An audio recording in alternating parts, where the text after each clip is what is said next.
En consideración el asunto que figura del orden del día, laicidad de la educación pública. Exposición del señor representante Ope Paqué por el término de 30 minutos. Ante todo, agradezco a la Cámara que me haya autorizado a desarrollar esta exposición, que inicialmente estaba pensada para producirse en el pasado mes de marzo, porque en el año 2018, el 15 de junio del 2018, el Parlamento había sancionado la ley 19.626, instituyendo el Día de la Laicidad. De acuerdo con esa ley, el 19 de marzo de cada año deberá celebrarse el Día de la Laicidad y la fecha elegida no era caprichosa porque se eligió la fecha que marca el natalicio de José Pedro Varela. Y se quiso que, bueno, que en esa ocasión, al celebrarse el natalicio de Varela, se celebrara también el Día de la Laicidad, por la que tanto hizo el primer educador uruguayo, de manera que la fecha sirviera para generar reflexiones, comentarios y, en definitiva, la exaltación de lo que es no solo un rasgo fundamental de la educación pública, sino incluso un rasgo identitario del Uruguay. Lamentablemente, la emergencia sanitaria que padecemos hasta hoy impidió que yo hiciera uso de la palabra, como lo había autorizado la Cámara en el pasado mes de marzo. Luego otras exposiciones en otras fechas tampoco pudieron realizarse y me tocó hacerla hoy, que no es un mal día porque hoy es 14 de julio, la fecha símbolo de la Revolución Francesa, y esa gran revolución tiene mucho que ver con la laicidad, porque significó la más importante cristalización política de ese movimiento de ideas que fue la Ilustración, e hija de la Ilustración es la laicidad. Así que, en definitiva, la fecha vino a quedar bien. Libertad, igualdad, fraternidad son ideales que están hoy, a mi juicio, más vigentes que nunca. La laicidad responde directamente a esa tríada y es bueno entonces que este 14 de julio reflexionemos a propósito de la laicidad.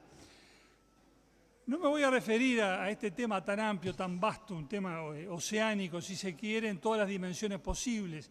Estaría más allá de mis fuerzas el hacerlo. No hablaré de la laicidad como sinónimo de neutralidad ideológica del Estado, es decir, la laicidad en todas sus dimensiones, en todas las dimensiones de la vida estatal.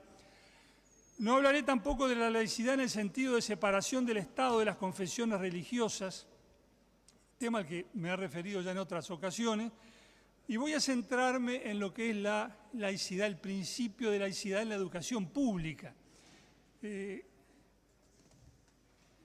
Educación pública que me parece que debe merecer las reflexiones de todos porque allí se educa la enorme mayoría de todos los uruguayos y es objeto de nuestra especial preocupación. Para aproximarnos al tema, señor presidente, recordemos la definición legal contenida en la Ley de Educación, la Ley 18.437 del año 2008. El artículo 17 dice así: el principio de laicidad asegurará el tratamiento integral y crítico de todos los temas en el ámbito de la educación pública, mediante el libre acceso a las fuentes de información y conocimiento que posibilite una toma de posición consciente de quien se educa. Se garantizará la pluralidad de opiniones y la confrontación racional y democrática de saberes y creencias. Anoto simplemente al pasar que el principio de laicidad no excluye ningún tema de su tratamiento en el ámbito de la educación pública. Es un modo de encarar las cuestiones, no es una separación entre cuestiones que pueden tratarse y otras que quedan excluidas. También es relevante, y hay que tenerlo muy en cuenta, el Estatuto del Funcionario Docente, que en su artículo 3, literales D y E, trata algunos de los deberes específicos del funcionario docente. Así lo dice el proemio del artículo 3. El literal D dice: garantizar plenamente la independencia de la conciencia moral y cívica del educando, ya que la función docente obliga al tratamiento integral, imparcial y crítico de las diversas posiciones o tendencias relativas al estudio y la enseñanza de la asignatura respectiva. Y el literal E de ese mismo artículo 3 dice que es deber específico del funcionario docente abstenerse de hacer proselitismo de cualquier especie en el ejercicio de sus funciones o en ocasión de las mismas, ni permitir que los bienes o el nombre del ente sean usados con tales fines. La violación de este inciso será preceptiva causal de destitución, termina diciendo este literal E del artículo 3 del Estatuto del Funcionario Docente. En este punto creo que es necesario referirse a una cuestión que seguramente algunos estarán planteando. Bueno, pero ¿por qué es importante hablar de la laicidad? Hablamos de la laicidad como podemos hablar de un objeto que está en un museo, una antigua bandera, por ejemplo, o un antiguo objeto que se exhiba en las vitrinas del Museo Histórico Nacional, y nosotros tomamos este día, esta ocasión, para una mirada, bueno, pasatista o nostálgica de algo que no merece que se discuta a su respecto en este ámbito y cuando además están pasando tantas cosas importantes en el país y en el mundo. No, señor presidente, no es esa nuestra aproximación al tema. No estamos hablando ni con nostalgia ni por el puro placer de referirnos a un ideal o a un principio que a nosotros nos resulta particularmente grato. La laicidad no es un fin en sí misma. La laicidad es un medio que se pone al servicio de un bien, ese sí fundamental, la libertad de conciencia, la libertad de pensamiento de los educandos. Para eso está la laicidad y por eso importa la laicidad, porque es la garantía que el Estado le da a los padres, a los que le dice que la educación de sus hijos es obligatoria, es la garantía de que esa educación que se le va a impartir en los establecimientos públicos va a respetar la libertad de conciencia de los educandos, que no se utilizará la enseñanza impartida en los establecimientos públicos para orientar la voluntad o la conciencia, el pensamiento de los niños, de los jóvenes, hacia determinados fines. Por eso es tan importante la laicidad. A veces cuando uno habla de estas cosas, el comentario que escucha, a veces personalmente, a veces en las redes sociales, es che, pero no hay otras cosas de qué ocuparse. Bueno, señor presidente, para nosotros esto es sumamente importante. La educación es importantísima para el país y la laicidad como principio rector de la educación también lo es. Por eso queremos hablar del tema, por eso queremos aprovechar aquella oportunidad que debió utilizarse el 19 de marzo y que la aprovechamos hoy, 14 de julio. Buena fecha también. Hay que respetar esa libertad de conciencia de los educandos, hay que respetar la libertad de conciencia de niños, niñas, adolescentes, jóvenes, porque queremos respetar la autonomía de cada persona. Este es el ideal de la educación. Ese ideal de autonomía es el ideal de la ilustración, ese movimiento de ideas a que me refería al principio, que en Europa terminó con el antiguo régimen y que alumbró un día a la Revolución Francesa. La ilustración tenía un lema, una consigna que expresa la esencia de todo eso y que es de autoría del filósofo Emmanuel Kant. Decía él en una especie de folleto que se hizo célebre que decía, ¿qué es la ilustración? Decía, atrévete a saber, Kant lo decía en latín, yo lo digo modestamente en español, atrévete a saber, atrévete a usar tu propio entendimiento. Este es el corazón del asunto. Cada persona tiene derecho a definir y a tratar de realizar su propio proyecto de vida. El Estado no tiene derecho a imponerle a nadie un ideal de vida buena. Eso lo resuelve cada uno en conciencia. Lo que estamos todos obligados a obedecer es la ley que regula nuestra relación con los demás, pero el proyecto de cada uno lo define uno mismo. Y para que eso sea posible, para que eso sea posible hay que educar para que la gente pueda utilizar su libertad, su autonomía personal y definir su propio proyecto de vida. Esto está en nuestra Constitución, señor presidente, en uno de los artículos que viene de la Constitución de 1830, el artículo 10, que siente el principio de libertad. Las acciones privadas de los hombres que en ningún modo causan daño a terceros ni afectan el orden público están exentas de la autoridad de los magistrados. Lo que yo haga con mi vida es asunto mío, responsabilidad mía, mientras no dañe a otros, mientras no altere el orden público, eso que nos permite convivir.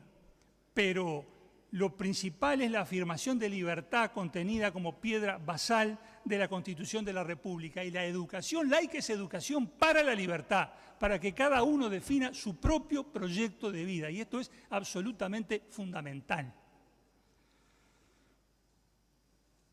Esa autonomía de cada uno para definir su propio proyecto de vida es clave para la vida personal y es clave también para vivir en democracia. Como decía Varela, para vivir en una república necesitamos formar republicanos, gente acostumbrada a utilizar su propio criterio, a usar su propio entendimiento, como decía Kant. Y decía otro republicano ilustre, don José Valle de Ordóñez, la felicidad pública solo florece y se perpetúa donde cada ciudadano es un ser consciente y libre.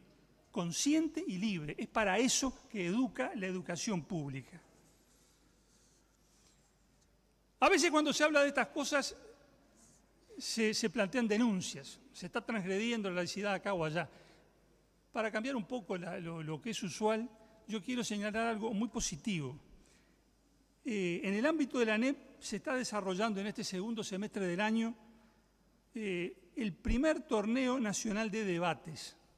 Se invita a los docentes de educación media superior a inscribir a sus respectivas clases y son los estudiantes los que debaten sobre temas de actualidad. Por ejemplo, pandemia y vacunación. Es uno de los temas que se están discutiendo.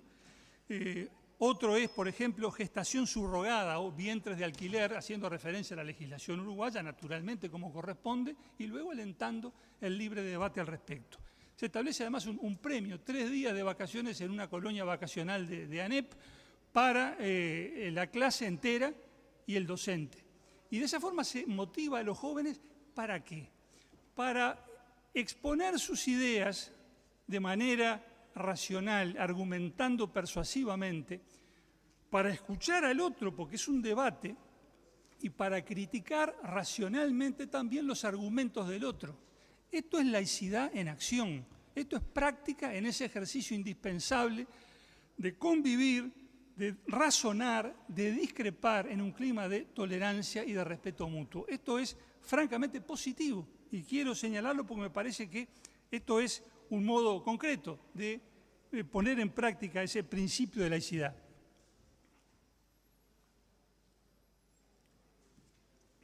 Así como hay estos aspectos positivos, hay naturalmente de los otros también. Y sobre esto digo, en otros años, no hace tanto tiempo, pero hace ya unos cuantos años, no estaban en discusión los principios de la educación bareliana, el principio de laicidad, no estaban en discusión las normas que hacen obligatoria la observancia de ese principio. Había transgresiones, sí, naturalmente, las había. Yo recuerdo que en el primer periodo democrático, después de la dictadura, el presidente del CODICEN, que era don Juan Pibel Devoto, decía la laicidad está siendo alevosamente atacada.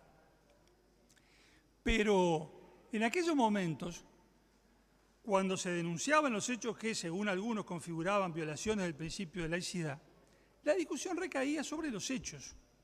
¿Ocurrió o no ocurrió eso que se dice que ocurrió? ¿Eso que ocurrió configura efectivamente una violación del principio o en realidad se está exagerando y no fue tan así? En fin, se discutían los hechos y su ajuste a las normas, pero no se discutían las normas mismas. Hoy, señor presidente, eso ha cambiado. Las normas o los conceptos contenidos en las normas están en discusión y repito algo que se dice en muchos ámbitos hoy por hoy, el de laicidad es un concepto en disputa. Y esto creo que tenemos que debatirlo en este ámbito, porque estamos hablando del aparato normativo de eso que es la laicidad. Un ejemplo bien concreto y bien gráfico. Hace pocos días se veía en el muro de un establecimiento educativo público de Montevideo la frase laicidad igual censura. Menuda ecuación es esta, señor presidente, laicidad igual censura. Lo que siempre consideramos un valor positivo es equiparado a algo negativo como es la censura.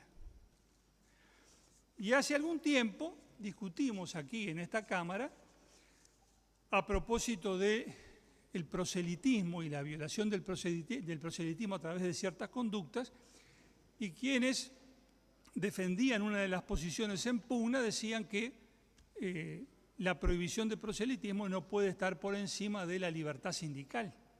Un cuestionamiento frontal a un concepto que es norma y norma constitucional además.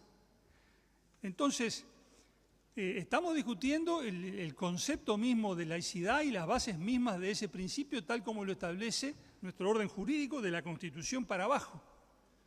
Y en la fundamentación de esta impugnación lo que se dice es que, bueno, que no se puede interpretar a la laicidad como algo que inhibe o coarta de alguna manera la espontaneidad o la autenticidad del docente, en definitiva los elementos que hacen a su identidad personal, sus convicciones más profundas.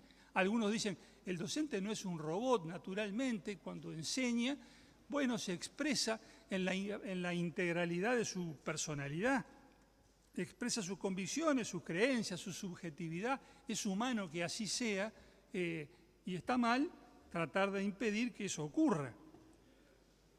Lo que hay que hacer es, bueno, que al lado de esas expresiones haya otras, haya pluralidad, pero no se puede inhibir lo que el docente exprese libre y espontáneamente cuando dicta clase. Y entonces ahí viene la ecuación funesta, laicidad igual censura. Bueno, nosotros rechazamos, señor presidente, frontalmente esta concepción que estimamos absolutamente lesiva de ese principio básico de laicidad al que nos estamos refiriendo. Tal como surge del artículo 5 de la Ley de Educación vigente, es el docente el que existe para el alumno y no a la inversa. El docente está para enseñar, para dar clase, y su primera obligación, su primer deber es para con el alumno, para con el acto de la enseñanza. A él se debe, y lo debe llevar a cabo de conformidad con las normas vigentes, porque esta es una educación pública y como tal es institucional y está sujeta a las reglas que el poder público ha establecido, y con esas reglas debe cumplir el docente. Docente que está con el alumno en una situación, en una relación de clara y evidente asimetría, sobre lo cual no puede haber duda alguna. No están en un plano de igualdad en el que uno transmita lo que piensa, lo que sabe, lo que cree, y el otro en un plano de igualdad pueda criticarlo, analizar lo que le dice, eventualmente contestarlo, refutarle. No es así. Hay una evidente superioridad del docente sobre el alumno por la edad, por los conocimientos, por el cargo que ocupa, por la función que desempeña. Y esa asimetría evidente obliga al docente a ser particularmente cuidadoso para que su enseñanza no vulnere en modo alguno ese derecho del educando a pensar libremente, a formar, ir formando gradualmente su conciencia, sus ideas con las enseñanzas que va recibiendo. Esa asimetría impone al docente un especialísimo cuidado en el cumplimiento de su función. Por supuesto, esto no es lo mismo para todas las edades, no es lo mismo enseñar a niños de escuela que a liceales, que a jóvenes que están en edad universitaria. Por supuesto que esta diferencia importa y debe ser tenida en cuenta. Pero en ámbitos como el de la educación media, ya sea básica o superior, cuando se habla de adolescentes, señor presidente, esta asimetría debe tenerse presente permanentemente y es un factor al que no se puede perder de vista ni un momento para evaluar lo que son las obligaciones de los docentes y el modo en que deben cumplir con el derecho vigente que establece el principio de laicidad como uno de los principios rectores de la educación pública. El docente debe cumplir con el artículo 17 de la Ley de Educación, que es el que consagra el principio de laicidad, y con el artículo 3 del Estatuto Docente, que también lo hace en los términos a los que di lectura al principio de esta sesión. Y no debe haber aquí, digamos, conflicto alguno con principios éticos, porque la ética de la enseñanza señala como principio fundamental el de respetar la conciencia de los alumnos. Hablando de estos temas con una profesora de muchos años en la enseñanza media pública, me decía ella, mira, yo resumo lo de la laicidad en una palabra, es respeto. Yo tengo que respetar ante todo a mis alumnos. Además respeto al establecimiento donde doy clase y además respeto mi función. Estoy muy orgullosa de ser docente y respeto mi función. Bueno, todo eso me obliga a inhibir la expresión de mi espontaneidad en la clase. Yo no voy a clase a decir lo que yo pienso, lo que yo creo sobre los distintos temas. Voy a transmitir el conocimiento procurando cumplir con ese tratamiento integral y crítico, con ese tratamiento imparcial que prescriben las normas a las que estoy sometida. Y acá me permito volver a traer a cuento a Kant, ese filósofo que citábamos al principio, que hacía una distinción que me parece particularmente relevante en lo que él llamaba el uso público y el uso privado de la razón. Utilizaba los términos de una manera quizás distinta a como los utilizaríamos hoy, pero los conceptos están plenamente vigentes. Él decía, cuando alguien hace un uso privado de su razón, y llamaba uso privado al uso que se hace en el ejercicio de una función, está sujeto a reglas. El juez, el profesor, el sacerdote, él hablaba también de estas cuestiones de la óptica de la religión, cuando está cumpliendo la función, debe ajustarse a las normas que rigen el ejercicio de esa función y debe inhibir su propia espontaneidad. Y si esas normas que debe cumplir violentan su conciencia, lo que tiene que hacer es renunciar a su cargo, pero no puede dejar de cumplirlas. En cambio, cuando hace uso público de su razón, cuando habla no como funcionario, sino como persona, como ciudadano, y le habla al conjunto de la comunidad de la que forma parte ahí, tiene pleno derecho a hacer un uso libre, de su razón en ese ámbito público, que no tiene por qué observar ninguna restricción. Y yo creo que eso mantiene vigencia hoy. El profesor no es libre de decirle lo que quiera decirle a sus alumnos, porque cuando dicta clase, cuando ejerce su función, está sujeto a normas. Fuera de allí, el profesor es un ciudadano o un simple habitante del país y tiene todas las libertades para decir lo que cree en cualquier ámbito, pero hay que mantener la distinción entre los dos, el ámbito del cumplimiento de la función y el ámbito ajeno al cumplimiento de la función. Porque en este segundo se puede decir cualquier cosa, en el primero no. Hay que respetar las normas como las respetan otros profesionales, como los jueces, por ejemplo, que lo único que pueden hacer es votar, pero no pueden, en el ámbito en el que cumplen su función, hacer profesión de sus ideas políticas, ni de sus creencias religiosas, ni de nada que no sea la aplicación de la ley, que es su tarea. Se dice, hablando de estas cosas, que hay, sin embargo, el límite de lo inaceptable, que nadie, por ejemplo, puede enseñar en su clase ni admitir que se defiendan ideas autoritarias, racistas, lesivas de la dignidad humana, etc. De acuerdo, pero yo digo, el límite de lo inaceptable es el que establece la Constitución de la República. La Constitución de la República debe respetarse siempre. Las ideas contenidas en la Constitución de la República, esa es la ideología democrático-republicana que la comunidad uruguaya ha resuelto darse y hacer de ese conjunto normativo la norma fundamental. La transgresión de eso es lo inaceptable. Y allí están todos los principios, la solidaridad, la libertad, la igualdad, el respeto, el Estado de Derecho. Todos esos contenidos en los que todos coincidimos están en la Constitución de la República. Eso es lo que debe defenderse y lo que está fuera de eso o contra de eso es lo inaceptable. Pero de estos límites no se puede salir. Son temas muy importantes, presidente, y muy delicados y que deben tratarse, aunque no se esté en el 19 de marzo ni en fechas vecinas. Y por eso, en el plan de señalar lo positivo, me parece enormemente valioso lo que está haciendo el Consejo de Formación en Educación, que a instancias de la Coordinación Académica Nacional del Departamento de Historia ha puesto en marcha en este segundo semestre del año un curso denominado Laicidad, Docencia e Historia, Perspectivas y Abordajes para el siglo XXI.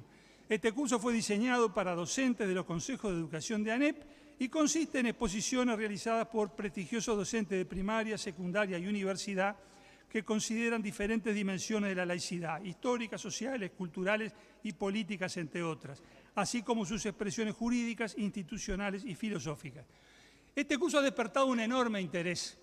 Felizmente, los profesionales de la enseñanza no creen que la laicidad sea una antigualla a la que uno va a ver como mira un objeto en la vitrina de un museo, porque para este curso, que tiene 80 plazas, se inscribieron más de 600 personas. Si despertará interés en la comunidad educativa el concepto de laicidad y si hay ansias de discutir esto, de manera respetuosa, fundada, seria, en un abordaje técnico de un concepto fundamental para la educación, que es lo mismo que decir un concepto fundamental para la democracia y para el futuro del Uruguay. Y en la Universidad de la República también ha habido sensibilidad a estos temas y que me parece altamente positivo y conveniente. A fines del año 2019, por resolución del Consejo Directivo Central de la Universidad, se reconoció la existencia de la red temática de laicidad, que ya venía actuando de años anteriores, pero que se reconoció formalmente a fines del 2019. Esta red trabaja con docentes universitarios, discute casos concretos donde está en tela de juicio la correcta aplicación del principio, trata temas generales, temas, digamos, ajenos a lo estrictamente educativo, pero donde está en juego el concepto amplio de laicidad como neutralidad ideológica del Estado, y a ese respecto organizar una actividad a propósito del tema de eutanasia, por ejemplo, y otros temas de similar calibre. Y para este mes, para el 23 de este mes, esta red de la Universidad de la República convoca a una mesa redonda entre distintos profesores sobre el concepto mismo de laicidad. Por demás, interesante esta actividad para el día 23 de este mes, que se realizará en forma virtual. Ahora, mientras se discuten estos conceptos y en estos ámbitos de gran jerarquía intelectual se profundiza y se abunda sobre el concepto de laicidad y sus implicaciones, la vida sigue y los docentes tienen que dar clase. Y los docentes, sobre todo los de enseñanza media, tienen que encontrar la manera de cumplir sus obligaciones y dictar sus clases, y a veces encuentran las que son dificultades. Me refiero a la cuestión de la bibliografía a emplear. En los programas de las distintas asignaturas se pone a disposición del docente un amplísimo repertorio bibliográfico, amplísimo, de decenas y decenas de títulos. Naturalmente, no es posible, no cabe esperar que cada docente lea decenas de esos títulos para cumplir con el artículo 17 de la Ley de Educación y ofrecer a sus alumnos una visión, un tratamiento integral y crítico de todos los temas que se tratan. Lo que ocurre en la realidad de los casos es que el docente elige aquellos textos con los cuales se siente más a gusto, con los cuales se identifica, que les parecen más prácticos, y son esos 2 o 3 manuales que se utilizan normalmente. Ahora bien, esos 2 o 3 manuales cumplen con los criterios del artículo 17 de la Ley de Educación, el tratamiento integral y crítico, la pluralidad de opiniones, etc. Seguramente algunos sí, seguramente algunos no. De vez en cuando aparece en la prensa la referencia a algunos de esos manuales que suele editar la de la editorial Santillana, y un día nos encontramos con que, por ejemplo, se enseña que el régimen comunista a propósito de simpáticos pitufos, lo cual es naturalmente chocante porque uno piensa en el pitufo Stalin y le parece que la imagen es incongruente. Como esto, hay otras situaciones, no vale la pena entrar a la casuística ni tengo tiempo para hacerlo, pero digo, donde los textos, por un lado, son muy breves para referirse a ciertas cosas, muy extensas para otras, hablan de algunos temas en lenguaje abstracto y genérico, hablan de otras en términos muy concretos y muy vívidos, y esto naturalmente genera preocupación de los padres que después comentan, no sabe la cosa que están diciendo a mi hijo en el liceo. Ahora, ¿hay alguna forma de control de todo esto? En los hechos no lo hay, señor presidente, no lo hay. Porque el docente manda en su clase, las inspecciones son muy pocas. Me contaba los otros días otro profesor de secundaria que hace 20 años que es profesor y tuvo 3 inspecciones solamente. Entonces, el control no se ejerce. Y además, quienes lo ejercen a veces incurren en conductas que hacen dudar de que puedan realmente ser celosos custodios de la laicidad. En la campaña electoral del 2019 hubo decenas de inspectores de enseñanza media que se pronunciaron públicamente invocando su condición de inspectores a favor de una de las fórmulas presidenciales en pugna en esa elección. Para decirlo con las iniciales, la fórmula Martínez-Villar. Tan gruesa fue la transgresión que el propio Consejo de Secundaria de la época sancionó, aunque benévolamente, a los infractores. Entonces, ¿cómo se garantiza esto? ¿Cómo se garantiza que los textos que se empleen cumplan con los estándares de laicidad contenidos en la Ley de Educación y en el Estatuto Docente? Proponemos modestamente, mientras se buscan soluciones más de fondo quizás, que el CODICEN cree una comisión de notables docentes de larga trayectoria, personas indiscutidas que las hay, para que examinen los textos y para que los evalúen en función del grado en que cumplen o no cumplen con el principio de laicidad establecido en el artículo 17 de la Ley de Educación. Y después, naturalmente, cada docente resolverá lo que le parezca mejor, pero teniendo al alcance de su mano esa evaluación que hará esa comisión académica de primera categoría cuya formación proponemos. En definitiva, no sabemos, señor presidente, si se está cumpliendo o no con el principio de laicidad. Y de acuerdo con la Ley de Educación, de acuerdo con el artículo 15 de la Ley 18.437, los organismos del Estado deben velar para que en su ámbito de competencia se cumpla con los principios rectores de la educación pública, uno de los cuales es el principio de laicidad. Para cumplir con el mandato legal, porque estas no son preocupaciones filosóficas, hay un deber legal de hacer cumplir el principio de laicidad. Proponemos ante todo, y termino, señor presidente, tratar de conocer el estado de la cuestión, hasta qué punto se cumple o no se cumple con la laicidad, cómo se está enseñando, cómo se está aplicando. Proponemos que se cometa al Instituto Nacional de Evaluación Educativa una evaluación del modo en que se está aplicando y cumpliendo el principio de laicidad del artículo 17 de la Ley de Educación en el ámbito de la educación pública. Seguramente va a ser una tarea difícil, el diseño mismo de la investigación va a ser arduo y difícil, pero el que una tarea sea difícil no es razón para dejar de cumplirla. Tenemos que velar, como lo manda la ley, por la observancia del principio de laicidad, porque en eso nos va el respeto a la individualidad de cada uno y nos va la salud de la democracia, que solo existe allí con la felicidad pública, donde cada ciudadano es un ser consciente y libre. Pido, señor presidente, que mis palabras pasen al Ministerio de Educación y Cultura, CODICEN, Consejo de Formación en Educación, INED, Universidad de la República, ADEMU, FUNTEP, ADES, FENAPES y ADUR. Muchas gracias. Gracias, señor diputado. Se está votando.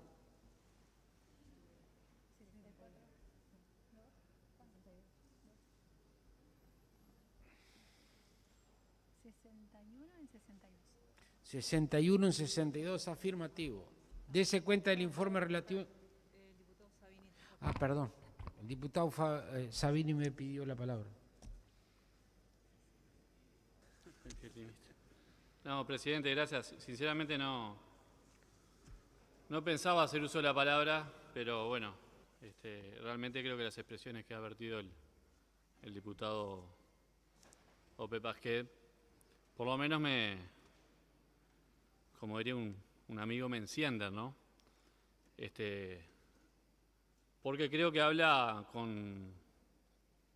no atribuyo intenciones, pero con un gran desconocimiento de lo que pasa en las aulas de este país. Porque en definitiva, lo que se quiere llevar adelante cuestiona la función de los docentes, los contenidos de los docentes, la metodología de trabajo en las aulas, y creo que además viene de una corriente que se ha establecido en los últimos 2 años, que en definitiva le gusta hablar de laicidad, pero no le gusta lo que significa la laicidad. Y la laicidad en Uruguay significa la separación de la Iglesia y del Estado. Y significa, en definitiva, introducir los dogmas religiosos en el aula.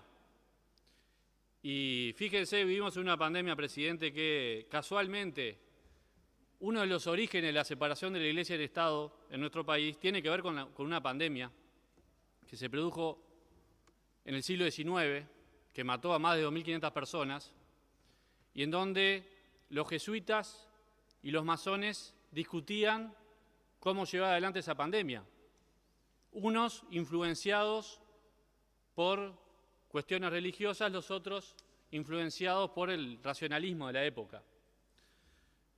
Entonces, tratar de discutir esto sin tener presente ese aspecto, que es esencial, me parece que es un error. Y poner nuevamente, como ya he escuchado en varias ocasiones acá, en duda la función de los docentes, como si los docentes fueran una especie de adoctrinadores de los estudiantes, es una falta de respeto gigantesca a todos los docentes de este país. Y también es una subestimación de los estudiantes. Porque en el fondo lo que se piensa es que los estudiantes son una especie de tabla rasa en donde el docente le dice que tiene que pensar. Y mire, presidente, todos los sistemas autoritarios cayeron, entre otras cosas, porque no entendieron esta parte.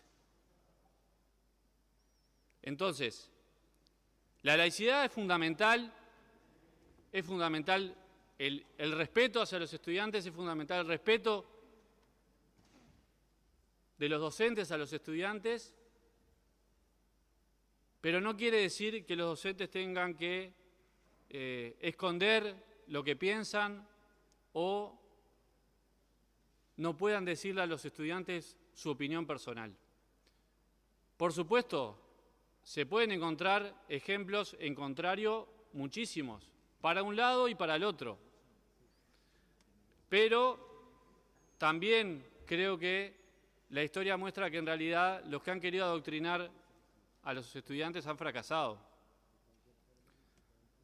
Y establecer un mecanismo institucional que busque preservar la laicidad, creo que es de las cosas más alejadas de la propia laicidad. Es decir, crear un organismo censor de qué van a decir los docentes o qué dicen los textos, todos los textos que utiliza la Administración Nacional de Educación Pública tienen la opinión previa de comisiones técnicas, que en su mayoría son docentes, que avalan o no esas cuestiones. Ahora, cuando desde la política nos ponemos a decirle a los docentes si pueden usar el ejemplo de los pitufos o no, me parece caricaturesco.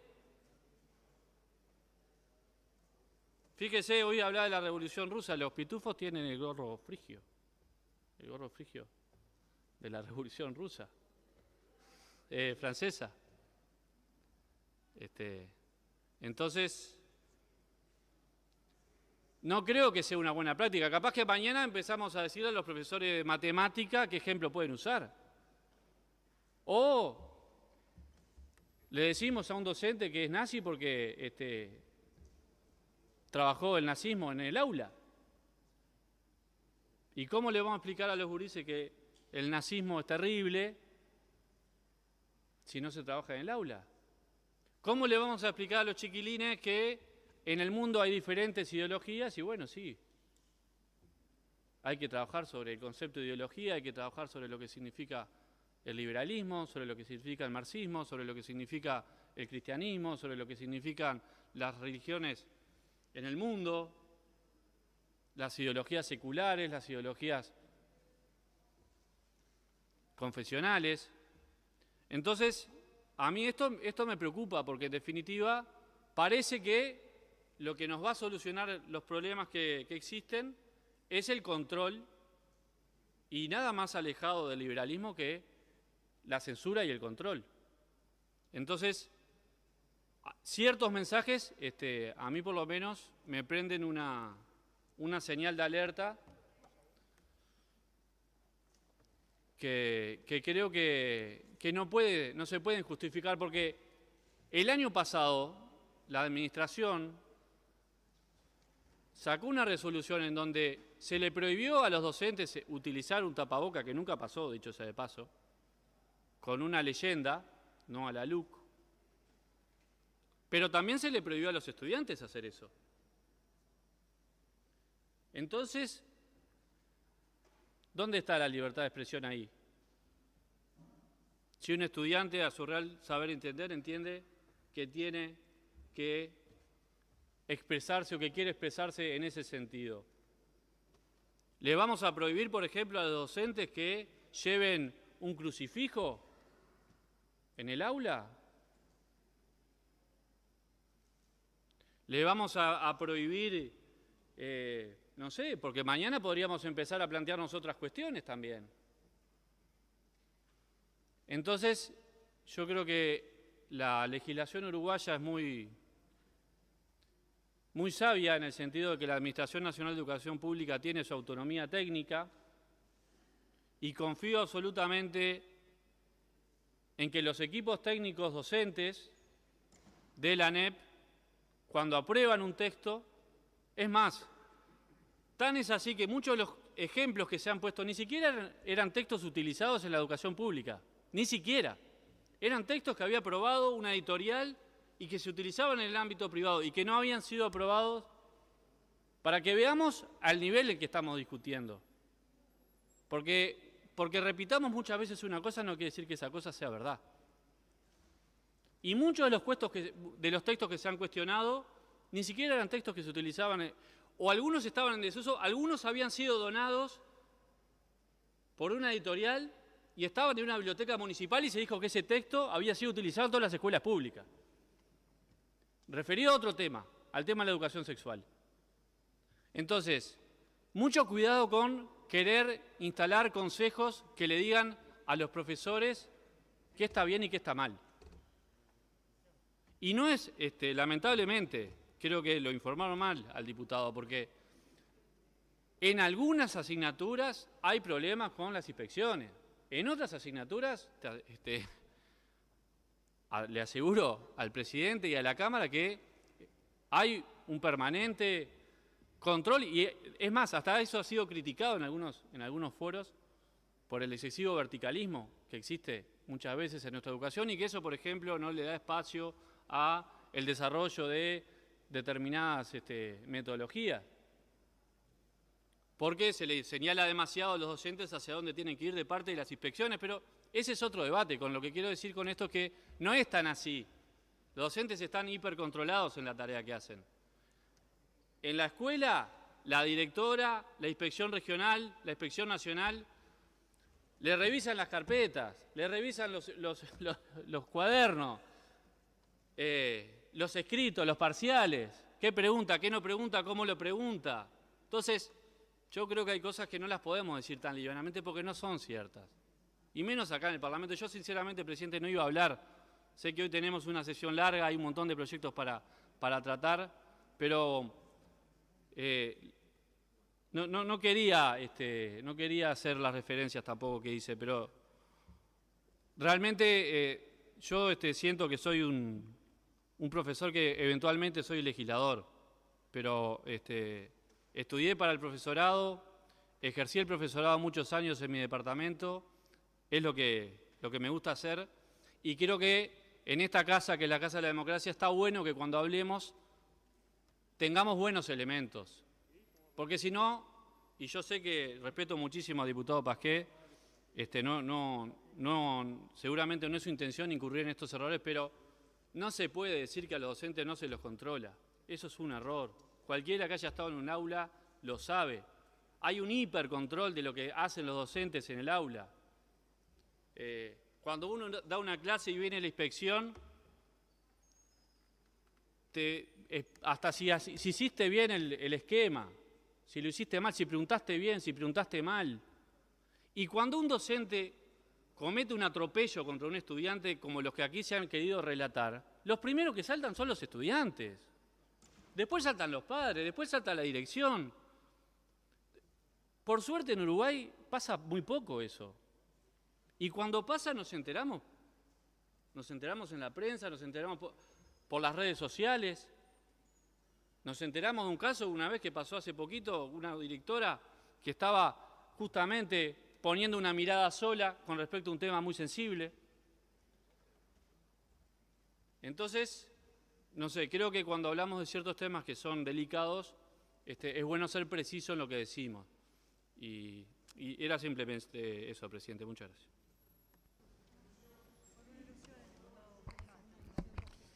Por una alusión, tiene la palabra el diputado Pasquet. Gracias, señor presidente. Bueno, yo escuché hasta con asombro algunos pasajes de la intervención del señor diputado Sabini porque me dio la impresión que escuchó a otra persona. Cuando me imputa haberle faltado el respeto a los docentes, no sé francamente a qué se refiere. Porque yo fui extremadamente respetuoso, en ningún momento hice ninguna alusión ni referencia que pueda entenderse ni remotamente en el sentido en que lo interpretó el señor diputado Sabini.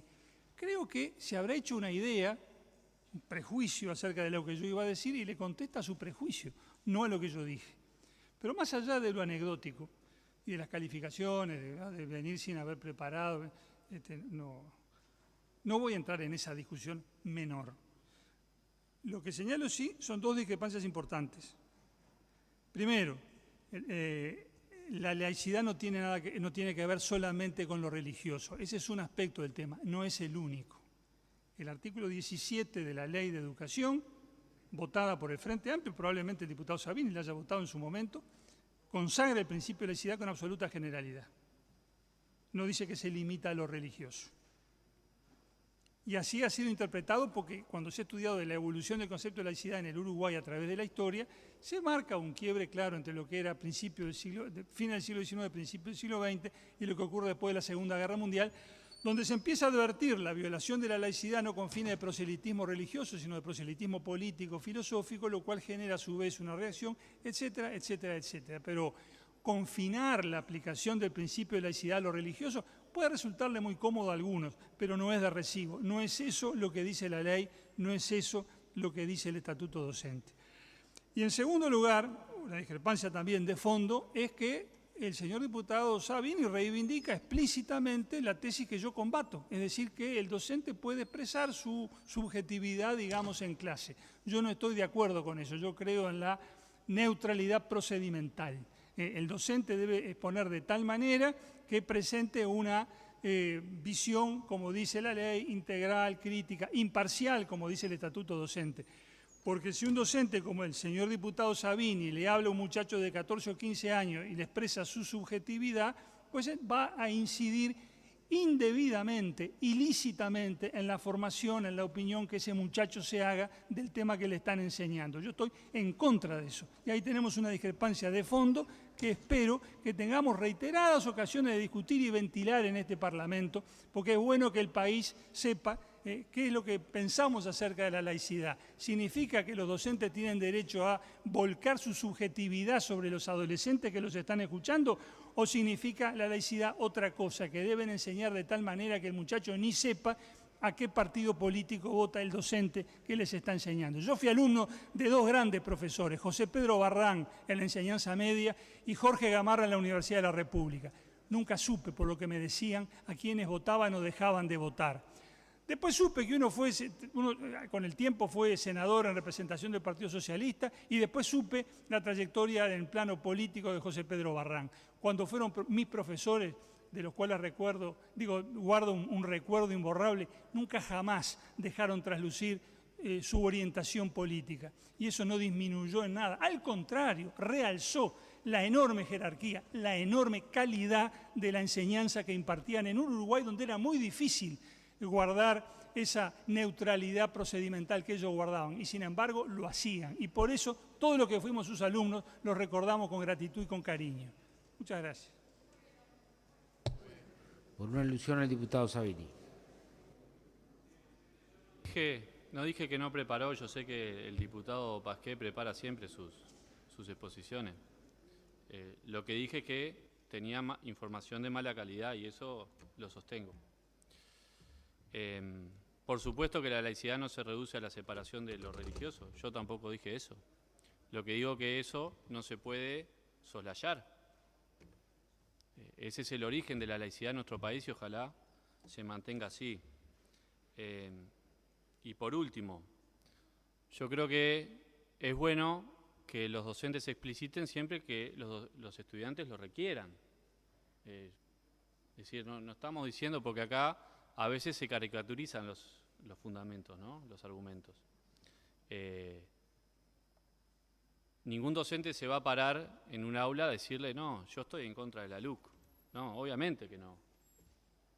Y obviamente que inclusive me parece bien los debates que están armando, que no es algo nuevo, ¿no? O sea, en el aula, desde Luche Fabri para acá, se intenta problematizar los temas. No es algo novedoso. Me parece que inclusive es positivo que se haga, porque es bueno que los estudiantes sepan argumentar. Ahora, los docentes no viven en una burbuja, así como la ciencia no vive en una burbuja y son ciudadanos y tienen opiniones. ¿Quiere decir eso que un docente que diga que vota tal cosa o tal otra o que tiene una opinión sobre un tema específico es un mal docente porque dice lo que piensa? No. El docente puede decir, miren, chiquilines, sobre el tema del aborto hay por lo menos dos grandes miradas. Algunos piensan que la concepción de la vida surge del momento inicial, digamos, y otro que cuando pasan las 12 semanas y bueno, allí hay miradas religiosas y hay miradas científicas. Para mí, tal cosa. ¿Está mal eso? No, no está mal. Porque el docente tiene que también expresarle a sus estudiantes desde dónde habla, desde qué mirada habla. Y eso me parece que es didáctico. Pero eso no es adoctrinar. Y repito, la mirada de adoctrinamiento es una mirada que subestima a los estudiantes, que piensan que los estudiantes no tienen autonomía y los estudiantes la tienen. Y bueno, claro, yo nunca dije en ninguna clase a quién votaba, ¿no? Nunca lo dije. Pero si me preguntaban qué pensaba sobre la pena de muerte, sí se lo decía. Gracias, presidente. Tiene la palabra la diputada Nancy Núñez.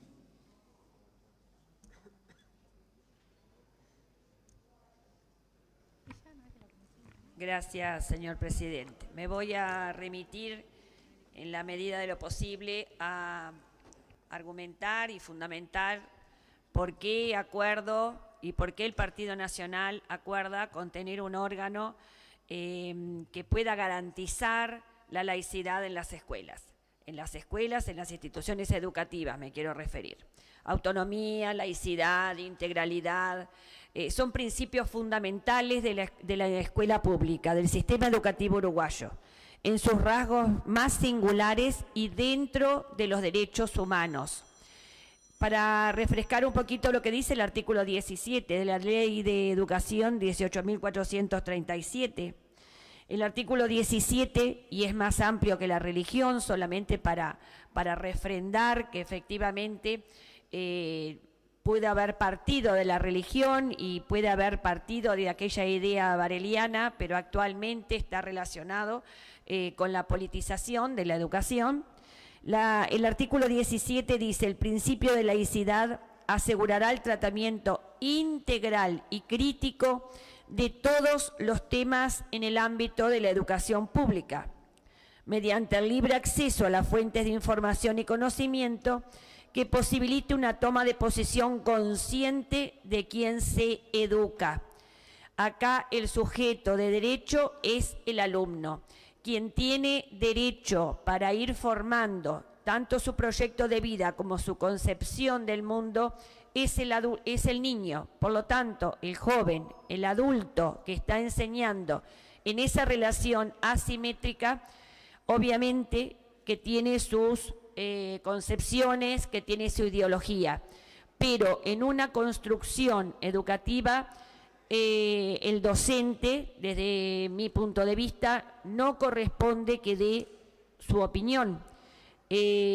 Todo aquel que va en busca de una formación educativa necesita construir su propio proyecto educativo y no el del profesor o el del maestro que tenga enfrente. El principio de laicidad constituye una garantía para una cultura democrática plural y crítica, como pretendemos que sea la cultura uruguaya. El principio de laicidad surge en el marco del proyecto bareliano hacia finales del siglo XIX, asociado a propósitos políticos y sociales en el marco de un proyecto moderno y de constitución de estados nacionales. La laicidad es una concepción que surgió y se afianzó en un escenario de permanente polémica y debate, lo cual evidencia posiciones, intereses y contradicciones en la sociedad y la cultura. Como tal, es un principio de alto valor pedagógico, ya que se sitúa en los aspectos sustantivos más profundos del acto de educar.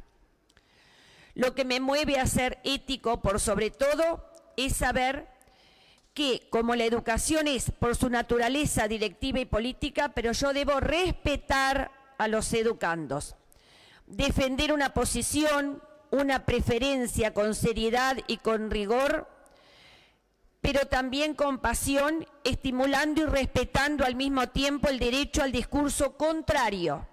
Es la mejor forma de enseñar. Respetar al otro es cuidar celosamente que mis formas de pensar, de creer, de ver al mundo como educador que soy, no incida en la estructuración del mundo que se está haciendo ese sujeto aprendiente. La concepción humanista y antropológica de la educación sustentada en el principio de laicidad tiene otro referente pedagógico. La maestra y pedagoga Reina Reyes, hace muy pocos días en esta sala se le puso el nombre a una escuela de Maldonado, y la maestra Reina Reyes fue una de las grandes defensoras de la educación laica. En seis décadas atrás planteaba con pasión que toda educación que atienda a la formación integral del joven o adulto exige desarrollar el pensamiento reflexivo y el sentimiento de igualdad. Pensamiento reflexivo que requiere actividad intelectual del sujeto en tanto hombre. En un alto nivel de abstracción, la laicidad supone un ideal de convivencia basado en el respeto a la persona e implica una actitud opuesta a toda presión coercitiva con el pensamiento. La laicidad es un elemento esencial de las democracias y resulta fácil establecer similitud entre laicidad y democracia. Esto que estoy transmitiendo acá es una adaptación y una selección de ideas que están en el programa de educación inicial y primaria del año 2008. Debí extraer muchas de esas ideas que estaban imbuidas del pensamiento de Paulo Freire. Miren que en algún momento hasta dice así, porque yo al comienzo dije que este tema estuvo planteado o se inició con Varela. Pero miren en qué terminamos. Dice, se trata de convencer a los incautos de que esa es la verdad. Es una práctica política indiscutible, con que se intenta suavizar una posible rebeldía de las víctimas de la injusticia. Tan política como la otra, sino que por el contrario proclama su politicidad.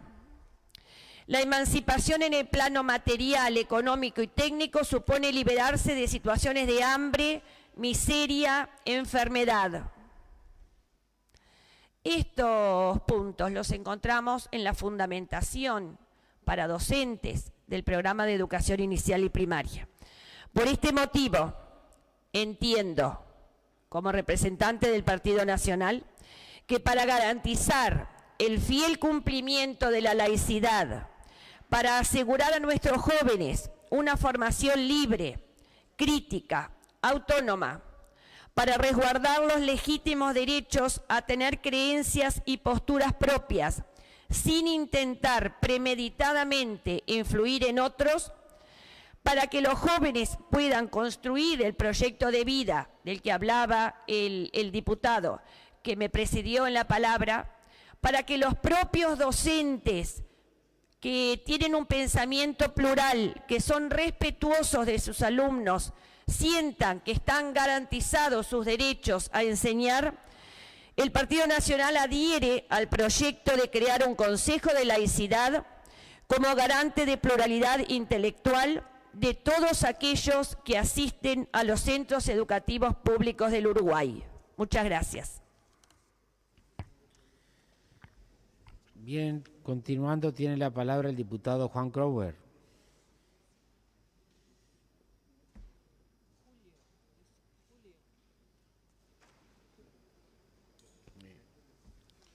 Gracias, señor presidente.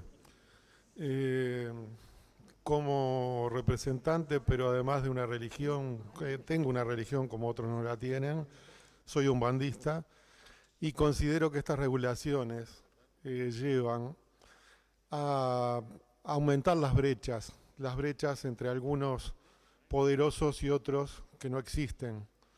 Por ejemplo, en nuestro territorio hubo una colonización donde cuando se llegó a estas tierras la Iglesia Católica bautizaba a los africanos, a las personas africanas esclavizadas obligatoriamente.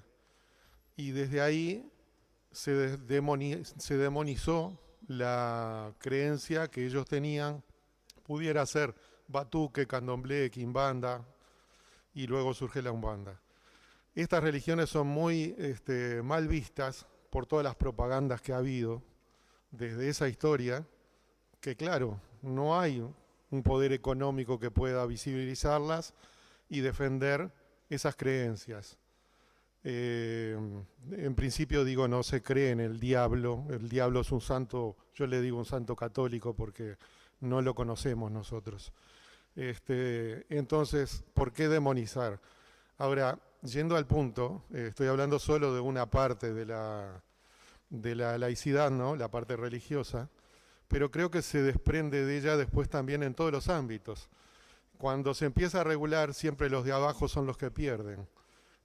No hay representación en nada. Por ejemplo, si vamos a ver los nombres de las calles, hay algunas iglesias que tienen todos los nombres, cientos o miles de nombres en las calles.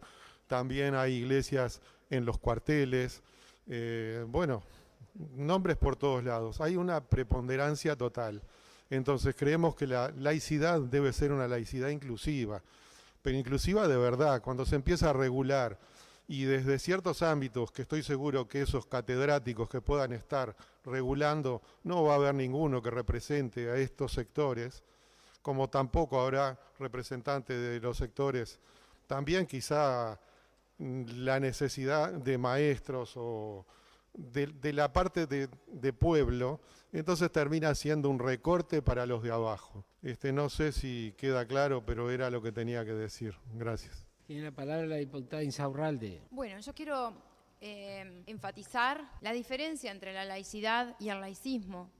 La laicidad nos habla de poder respetarse el ámbito público, el ámbito religioso, lo secular de lo que es la religión. Y muchas veces, actuando con laicismo, se ha pretendido hacerlo valer como laicidad y se ha pretendido negar que en esta sociedad uruguaya y en esta nación que conformamos, las religiones hacen a esa identidad. Sin perjuicio de eso, comparto que en un ámbito público, educativo, el centro son los estudiantes y lo principal es garantizar a los mismos la formación de su pensamiento de forma autónoma, crítica, reflexiva, como señaló la diputada Núñez que me precedió en las palabras. Y creo que no puede confundirse la autonomía técnica que nadie discute en relación a los docentes con la protección del educando y del derecho que tiene a poder generar ese pensamiento propio. Y ese educando no es necesariamente un joven universitario, un adolescente en el liceo. Ese educando comienza desde los primeros momentos en que se le confía una institución educativa por parte de sus representantes legales, se confía a la construcción de esa persona. Y el contralor de esa asepsia ideológica creo que es necesaria y fundamental. A nadie le puede pasar desapercibido en este recinto, capaz que a la vuelta de la esquina en cualquier barrio dentro de nuestro país, seguramente a muchos padres sí les pasó desapercibido, pero acá no, que hubo un manual de educación sexual y no olvido más ni el capítulo, que es el 10º, ni la página, que era la 70, donde las autoridades delegaron, renunciaron a su autonomía técnica y delegaron en una ONG, que era Gurises Unidos, para la elaboración de una guía de educación sexual donde a los niños se los invitaba a realizar actividades en el salón de clases, sin posibilidades de elegir con quién se desarrollaba esa actividad, si eran del mismo sexo mejor, donde debían descalzarse, donde se los invitaba a abrazarse, a hacerse cosquillitas en los pies y susurros en los oídos. Y eso estaba destinado a una escuela pública, y si no hubiera sido por la intervención oportuna del sistema parlamentario que advirtió la necesidad de interrumpir la aplicación de esa guía de educación sexual, la gran, enorme mayoría de los padres uruguayos ignoraba que existía esa guía. Eso es laicidad. Eso es también laicidad, porque entiendo a mi concepto, mi humilde entender y solamente personal, y me hago cargo que la ideología de género es ideología y no puede de ninguna forma impregnar en un aula ni en los textos curriculares, porque existe el temor reverencial en un salón de clases del docente hacia el alumno, porque el docente es la autoridad. ¿Con qué juego un niño se niega frente al maestro o maestra a plegarse a una actividad, bajando muchas veces hasta el perfil del riesgo que esos niños pueden llegar a tener en su vida fuera del centro educativo y tolerando actitudes que vulneraban abiertamente su intimidad? Esa es la laicidad que necesitamos, porque tampoco podemos permitirnos hacernos trampas al solitario.